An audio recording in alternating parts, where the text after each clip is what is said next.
नमस्कार, आप देख रहे हैं मिरर मीडिया। मैं हूं अनुपम कुमार। हमारे खास कार्यक्रम खबरनामा में आपका स्वागत है। बढ़ते हैं आज की सुर्खियों की ओर। धनबाद में फावड़ा कुदार लेकर मैदान में उतरे अधिकारी। श्रमदान से बदला रानी बांध तालाब का स्वरूप।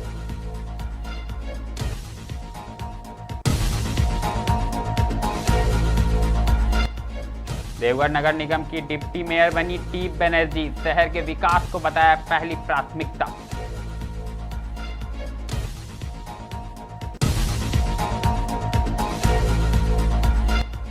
झारखंड पुलिस को 636 बोलेरो व 849 बाइक की सौगात। धनबाद पहुंची 85 गाड़ियां।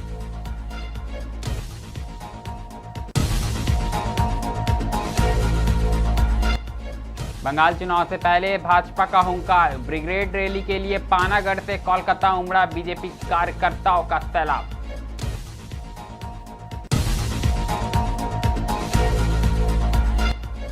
ईरान इजराइल युद्ध के बीच बड़ी घबराहट। एलपीजी सिलेंडर बुकिंग में 20 लाख की उछाल। सरकार ने दिया भरोसा। अब खबरें विस्तार से। सबसे पहले बात हम धनबाद की करेंगे, जहां पर ऐतिहासिक रानी तालाब परिसर में शनिवार को एक अनोखी पहल देखने को मिली। दरअसल जब प्रशासनिक अधिकारी खुद हाथों में फावड़ा और कुदाल लेकर सफाई अभियान में देखते हुए नजर आए। विशेष सफाई अभियान के तहत उपायुक्त समेत कई वरीय अधिकारी ने श्रमदान करते हुए तालाब परिसर की साफ सफाई की और लोगों को स्वच्छता के प्रति जागरूक होने का संदेश दिया। अभियान के दौरान अधिकारियों और कर्मचारियों ने तालाब के आसपास जमा गाद, कचरा और झाड़ियों को हटाने का काम किया। श्रमदान करते हुए सभी ने जमकर पसीना बहाया और रानी तालाब परिसर को स्वच्छ व सुंदर बनाने का प्रयास किया। प्रशासन की इस पहल को देखने के लिए स्थानीय लोग भी बड़ी संख्या में पहुंचे और कई लोगों ने स्वेच्छा से सफाई अभियान में हिस्सा भी लिया। इस मौके पर पर्यावरण संरक्षण को ध्यान में रखते हुए तालाब परिसर में वृक्षारोपण भी किया गया। अधिकारियों ने कहा कि हरित वातावरण बनाए रखने और जल स्रोतों को संरक्षित करने के लिए ऐसे अभियान आगे भी जारी रहेंगे। आप भी सुनिए अधिकारियों का क्या कुछ कहना है।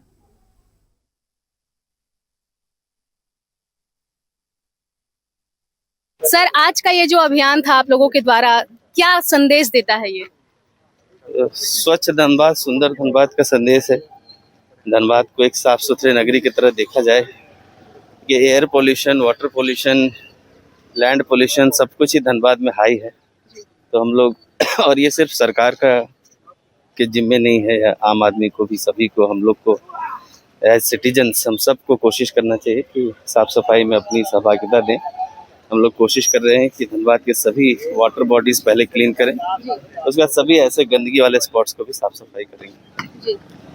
सर, यहाँ पर जो है ये मुख्य मार्ग पर, क्योंकि ये तालाब है, तो लोग जो है अपने घरों का जो पूजन सामग्री होती है वो सड़क से ही इस पर फेंक देते हैं डिस्पाइट ऑफ पेनल्टीज। मतलब जलाशयों में कचरे या कूड़ा फेंकने के लिए पेनल्टीज भी लगाए गए हैं।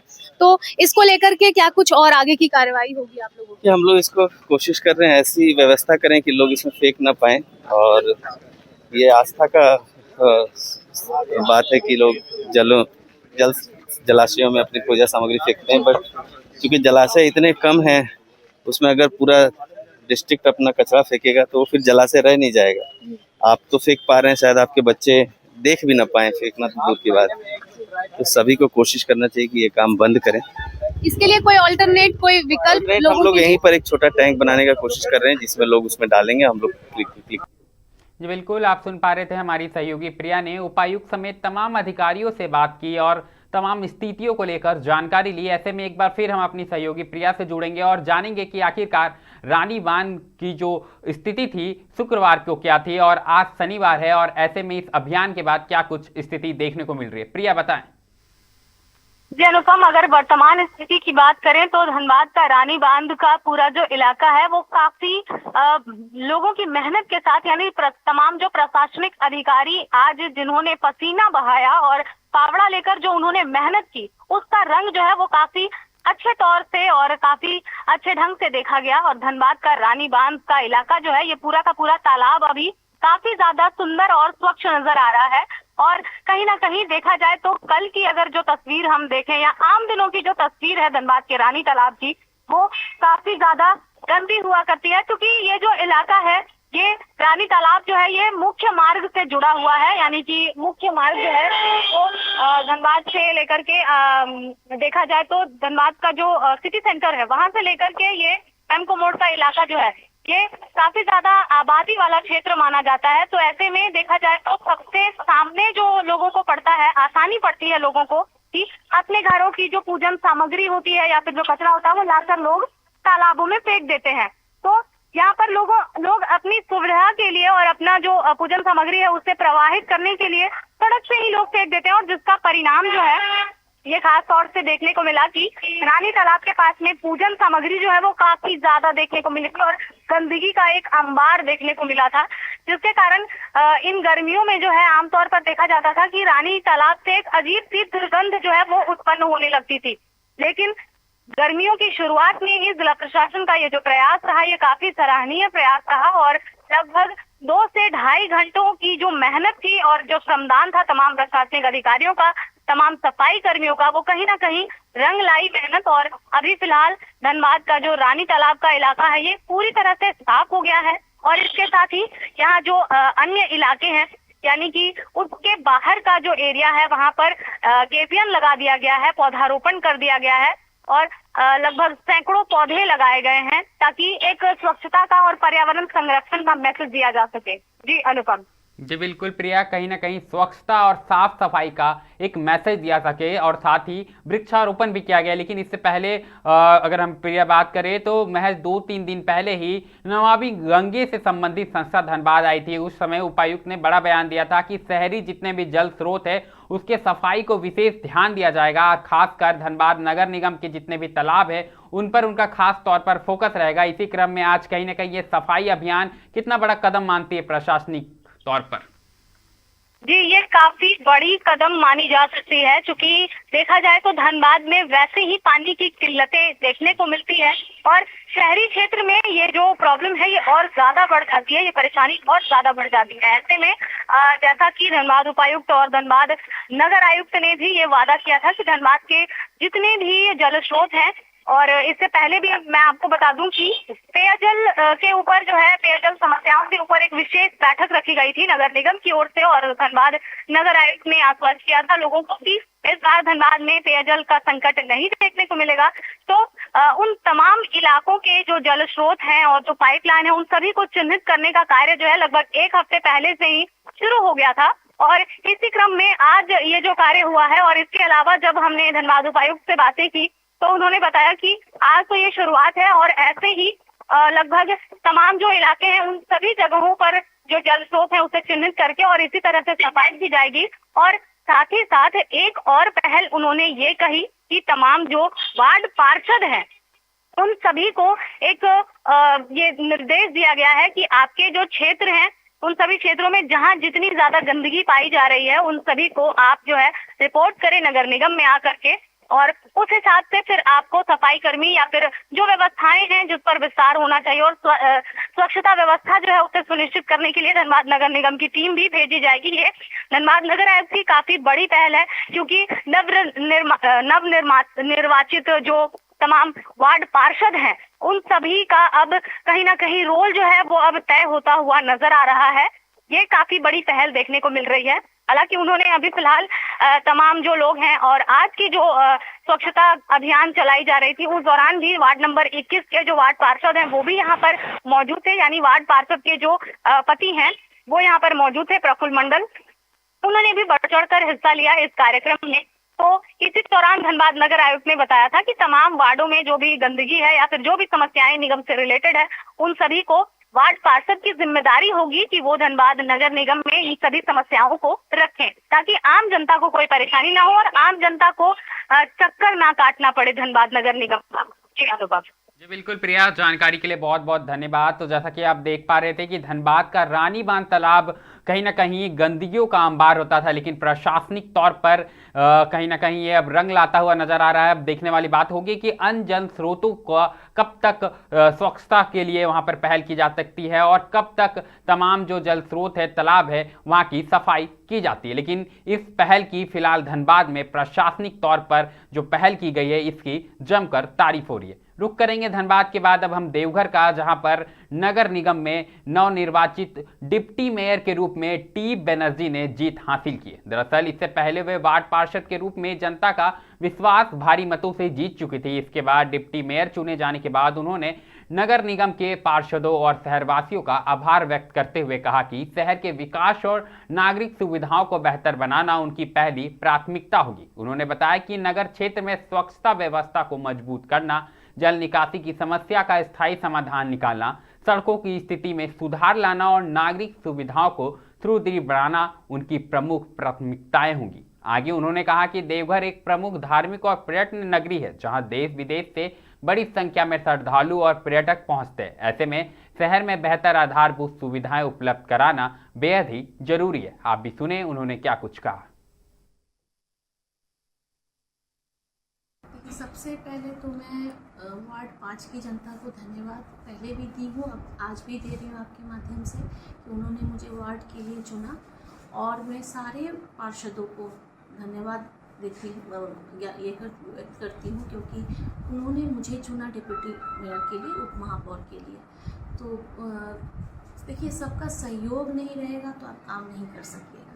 तो डिप्टी मेयर का जो काम है कि सबके बीच समन्वय तैयार करना और सारे कामों को व्यवस्थित करना और उसको आगे बढ़ाना। जो भी काम वार्ड को चाहिए उसको पटल पे लाना, उसके ऊपर बात करना या उसके लिए मीटिंग्स करना या उसको सही रास्ते पे उसको धरातल पे लाना, जो कि जिस भी वार्ड के लिए जो भी है और पूरे शहर के लिए। इसीलिए सारे वार्ड्स के लिए इम्पोर्टेंट है ये चीज़ कि ये समन्वय हम क्रिएट करेंगे। उप मेयर के लिए जो है 2 लोगों का नाम जो है आ रहा था, जिसमें आप वो जीत हासिल किए।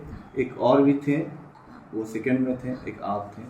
अगर आप तो जीत हासिल कर लिए उप मेयर का, तो आपका सबसे पहला प्राथमिकता क्या रहेगा देवघर की जनता के लिए? देखिए, पानी के कष्ट से कोई अछूता नहीं है। हम लोग सब जानते हैं कि देवघर में और अब गर्मी आ रही है तो सब जहाँ भी, आज भी हम मंदिर गए तो लोग एक ही बात बोल रहे थे कि बच्चा पानी के लिए व्यवस्था रखना, पानी का व्यवस्था रखना। तो बिना पानी के जीवन नहीं जिया जा सकता है।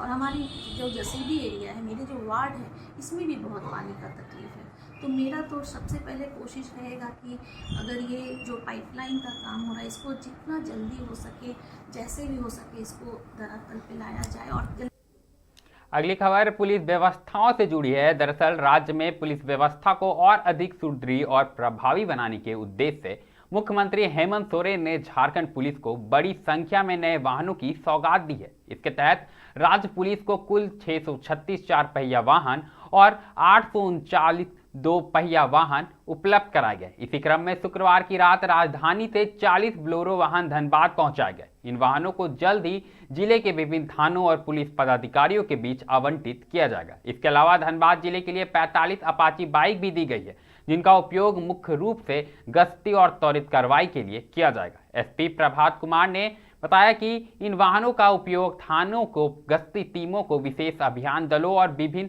पुलिस पदाधिकारियों द्वारा किया जाएगा, ताकि जिले में कानून व्यवस्था बनाए रखने के साथ साथ अपराधियों के खिलाफ प्रभावी कार्रवाई सुनिश्चित की जा सके।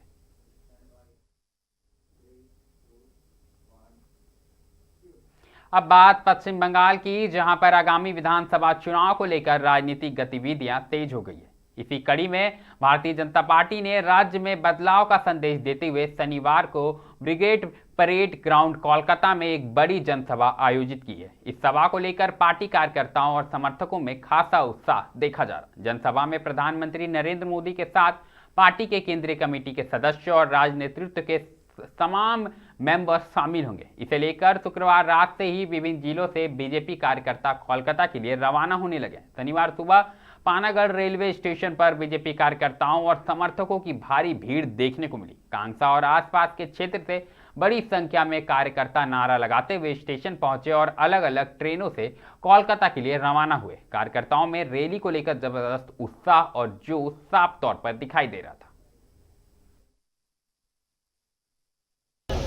আজ পুরো পশ্চিমবঙ্গ রাজ্যবাসী পরিত্রাণ চাইছে মমতা ব্যানার্জির কাছে, তৃণমূল কংগ্রেসের কাছে।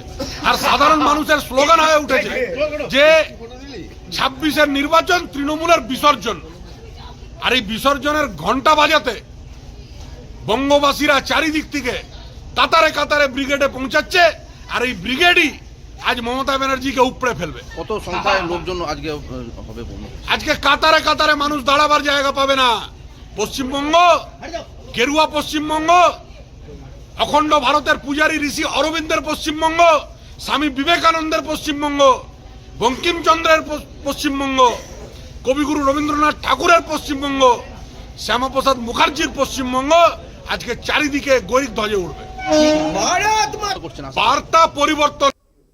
एलपीजी गैस सिलेंडर से जुड़ी बड़ी खबर सामने आ रही है। दरअसल ईरान इजराइल तनाव का असर अब भारत के बाजार और आम लोगों की चिंताओं में भी साफ तौर पर दिखाईने लगा। इसी आशंका के बीच देश भर में एलपीजी सिलेंडर की बुकिंग में अचानक भारी बढ़ोतरी दर्ज की गई है। तेल कंपनियों के अनुसार आम दिनों की तुलना में लोगों ने बड़ी संख्या में गैस सिलेंडर की बुकिंग करानी शुरू कर दी है। विशेषज्ञों का मानना है कि हालात बिगड़ने की आशंका के कारण लोगों में ऊर्जा आपूर्ति को लेकर भारी चिंता बढ़ी है। इसी वजह से कई उपभोक्ता पहले से ही गैस सिलेंडर बुक कर सुरक्षित रखना चाह रहे हैं। हालांकि केंद्र सरकार ने इस मुद्दे पर स्थिति साफ करते हुए कहा है कि देश में पेट्रोल, डीजल और एलपीजी की पर्याप्त आपूर्ति उपलब्ध है और घबराने की कोई जरूरत नहीं। सरकार के अनुसार तेल कंपनियों के पास पर्याप्त भंडार मौजूद है और सप्लाई चेन समान रूप से काम कर रही है। सरकार ने लोगों से अपील की है कि अफवाहों पर ध्यान ना दें और जरूरत के मुताबिक ही गैस सिलेंडर की बुकिंग करें।